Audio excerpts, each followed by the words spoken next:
Guys, pauwi na kami. Naubos na yung konting rice cooker na kanin. Masarap kasi magluto yan si Bro Joel. Fresh na fresh from his farm. Ito guys, yung farm niya guys, kamuti. Kamuti at saka balunggay,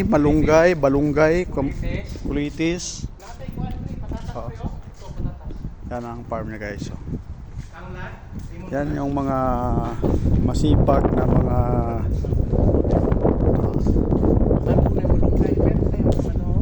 yung balunggay niya guys, tingnan nyo. Pinanata ng mga kurapot na kurapot. Ito, may mga patatas na naman siya oh.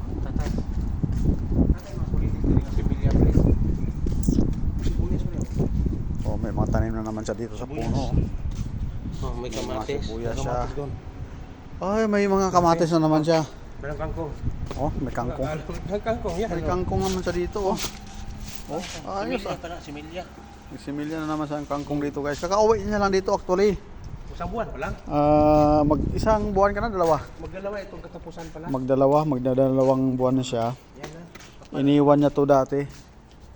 Medyo namatay yung iba, pero yung iba buhay talaga pagbalik niya. Tinirahan ako eh. Ito yung dalawang sasakyan niya doon sa kabila, mayroon. May isa pang tao doon pre. Likod.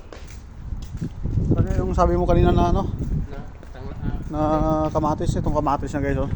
balulan. Oh, muntik na kami nag-away ng kamatis na sa labas, nagtanim to ng kamatis sa labas, kinuha na ibang lahi. Marami kasing bunga eh. Hindi ko makalilimutan yung lahi na yun eh. May malunggay din dito pre, pero may kulitis din. Oh. Grabe yung ano niya guys oh. Oh, may kamatis. Malunggay tanglad. Mga kamote niya oh. Wala kasing ano. Dati ang laman dyan pre, mga cactus, mayroon din tayo. Mga 3 araw siguro maghingi ako ng ano mo, bigyan ko si Doc Anton ha. Ng kamote mo. Bigyan ko si Ate Mitch, Madam Mitch. Ah, Binunot namin. Dito tatlo, may dalawa sa likod. pinunot nyo lang. Oh, binunot namin. Dito to ang tama. Ito yung kulitis na hybrid. Parang guys. Tapa. Ito pang similya natin, pre. May pang similya na siya.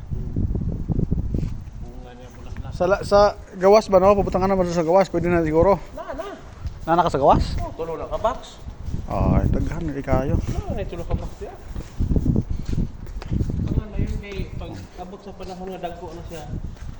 Kinabang na po itong mga flood control. Yan ang kinain namin kanina. Napakasarap guys. Makinabang na po itong mga kontraktor sa labas. Pinagpubunot sa naman. Limang ka mga dumadaan dito. Dapat ito mga kamote. Yan guys, paglabas naman bahay namin yan no. Tapat. Sa tapat ng bahay namin. Marami din malas na kayo. Yan ang bahay ng aking amo, hindi akin bahay ha. Yan yung bahay ng mga driver dyan no. Dito naman guys, mga bagong pananim guys oh. Bagong Isang puno, pre. Mayroong kamatis yun. mga kulitis pala tinanim ito, tapos may kamatis na.